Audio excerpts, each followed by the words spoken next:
In this walkthrough, we're going to take one HTTPS request from a client outside the fabric and follow it all the way into a Kubernetes pod. First, the environment. A VXLAN EVPN fabric running Cumulus Linux, 2 spines, and 8 leaves in multi-chassis link aggregation pairs. At the edge, a pair of Palo Altos running Active Active. There's a web application firewall tier living in its own DMZ and a Kubernetes cluster running Cilium. 3 tenants share this fabric, each in its own VRF, and inside the fabric they never see each other.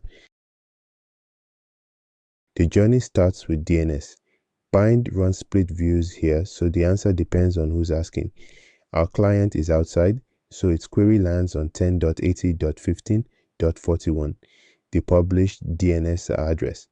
The firewall quietly translates that to the real bind server at 10.167.30.10. The answer that comes back, the published web address, 10.80.15.40, and that one lives on the firewall too. So the client connects to 10.80.15.40 on port 443. The firewall owns that address, translates the destination to the HAProxy VIP at 10.167.40.100 and logs the session against its inbound rule. So far, pretty standard. Our proxy doesn't terminate anything.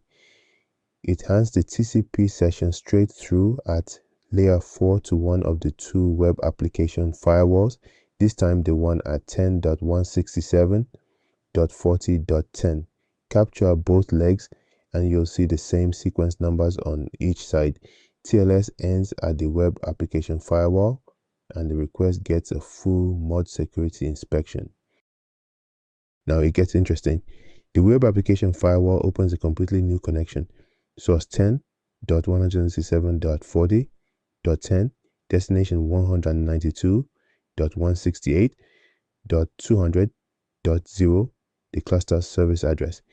And because the DMZ and the cluster live in different VRFs, that connection has to leave the fabric and come back in through the firewall. Same request, second rule hit. From here on, the original client only exists inside an HTTP header. This is where the fabric does its thing. The ingress leaf routes the packet into the transit VNI 50001 and wraps it VTEP to VTEP outer source 10.0.0.101, outer destination 10.0.0.102.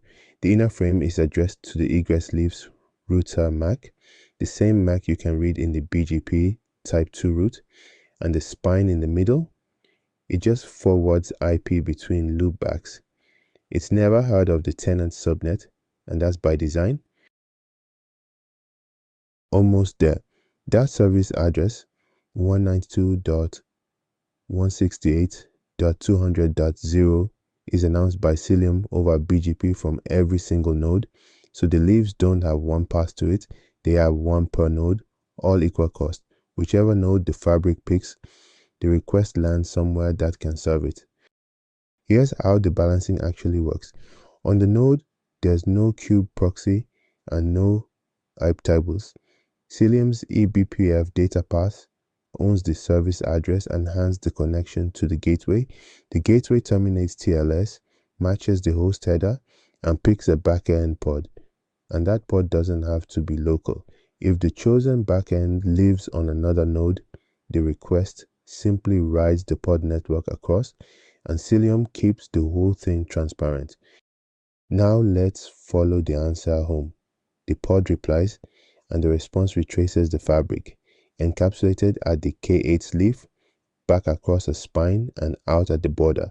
The firewall checks it against the session it already knows and hands it to the web application firewall. But remember, that was the second connection. The web application firewall still owes the client an answer on the first one, so the response writes back through HAProxy and the firewall swaps its source back to the published address.